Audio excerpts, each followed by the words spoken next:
Pourquoi cette notation musicale? Eh bien, parce que en clavar, c'est le nom de cette notation, on voit du premier coup d'œil la touche qu'il faut, le rythme, la mesure et la durée des notes. Et c'est parce que la touche à jouer est dessinée sur le clavier, pour ainsi dire.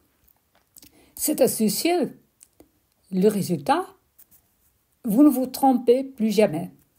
Ça sonne bien, n'est-ce pas? Et alors, c'est ce qu'on veut.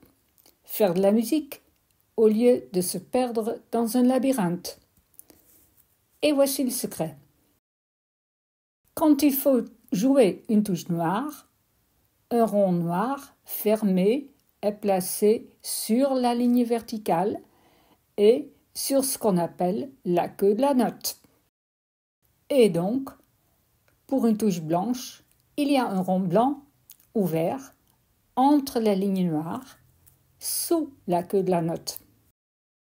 Les notes qui ont une queue vers la droite sont jouées de la main droite. Et donc, on joue de la main gauche les notes qui ont une queue vers la gauche. Les deux lignes verticales pointillées se trouvent au milieu du clavier. Contre ces deux lignes se trouve le Do central. Le Do, c'est le nom de la note. Vous pouvez maintenant vous orienter sans problème. Dans la partition, les notes se lisent non pas de gauche à droite, mais de haut en bas, et suivent donc les doigts de chaque main. En fait, c'est très logique. Toutes les notes sur la même queue et à la même hauteur horizontale sont jouées en même temps. Le plus souvent, vous aurez besoin de deux mains. Déjà, vous allez trouver la touche La, par exemple, sur le clavier.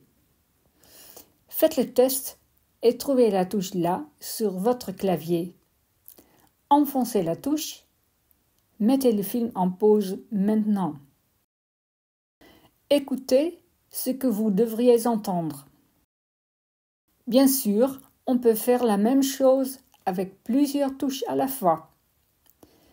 Essayez encore de trouver cette touche-ci au centre du clavier. Alors, mettez à nouveau le film en pause et essayez maintenant. Si tout va bien, vos doigts enfoncent les touches et vous entendez.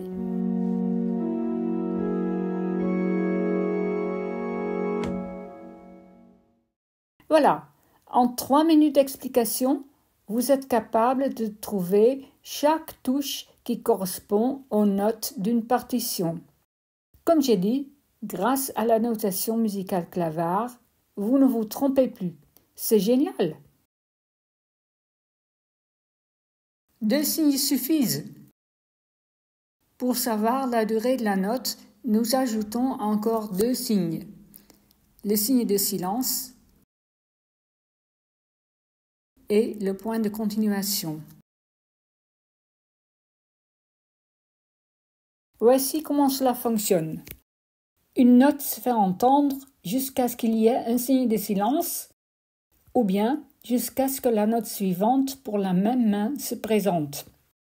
Regardez et écoutez.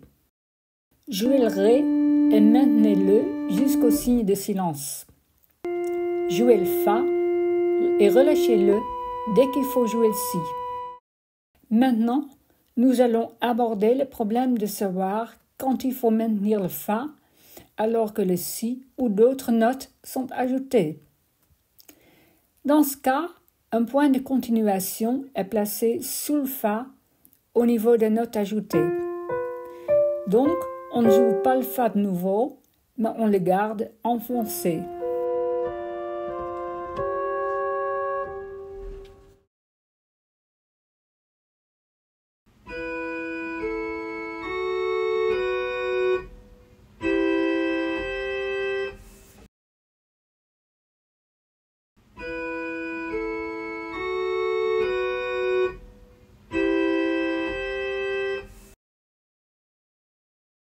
Certains éditeurs placent des points de continuation au début d'une nouvelle mesure, quand il faut maintenir la note dans cette mesure. Maintenant, la dernière chose que vous devez savoir sur clavar, comment lire la mesure et le rythme. En clavar, la mesure commence et se termine par des lignes horizontales plus grasses. La première note de la mesure se trouve sur la ligne. Les autres notes sont placées entre les lignes. Le nombre de temps de la mesure est toujours marqué à côté de la première mesure.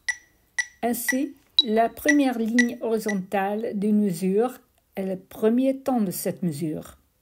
Dans une mesure à 3 temps, la mesure est divisée en 3 parties égales, séparées par 2 lignes pointillées horizontales plus claires. Dans une mesure à 4 temps, en 4 parties, une mesure à 6 temps en 6 parties, et ainsi de suite.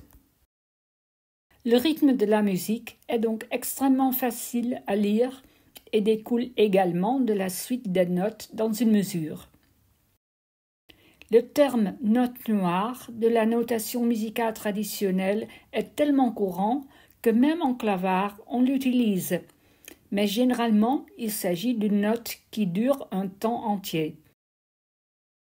Voici un exemple d'une mesure à 3 temps où la note commence sur le premier temps. Donc, la note à jouer est placée sur la barre de mesure.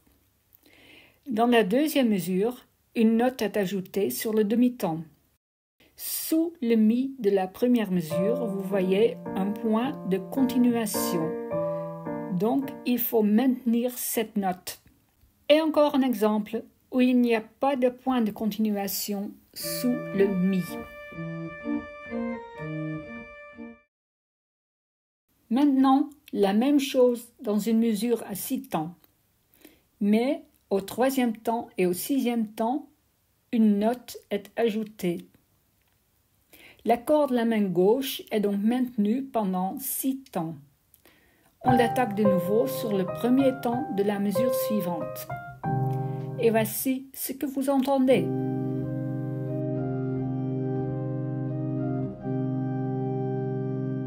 Croyez-le ou non, au cours de ces 6 minutes, l'essentiel de la notation musicale clavar a été expliqué.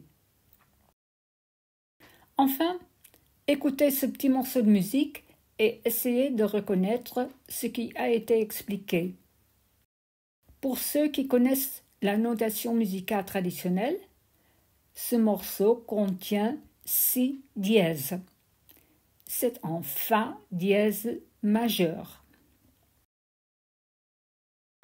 Voulez-vous essayer de jouer cette berceuse vous-même? Le lien de téléchargement se trouve dans le cadre de texte sous le film. Au début, jouez seulement la mélodie de la main droite. Bien sûr, vous ne le jouerez pas de manière fluide et sans faute du premier coup. Car, en clavar, comme dans la notation traditionnelle, la technique du jeu et la pratique sont indispensables, de même qu'un professeur pour vraiment apprendre à bien jouer.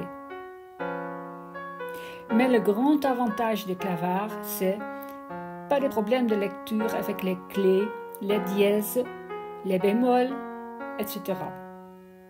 Tout cela, on n'en parle plus. Connaissez-vous déjà la notation musicale traditionnelle? Alors, amusez-vous à jouer cette chanson qui compte si dièse. Et puis, jouez-la en clavar. Et soyez surpris de trouver la bonne touche très rapidement, puisque vous savez déjà où se trouve la touche.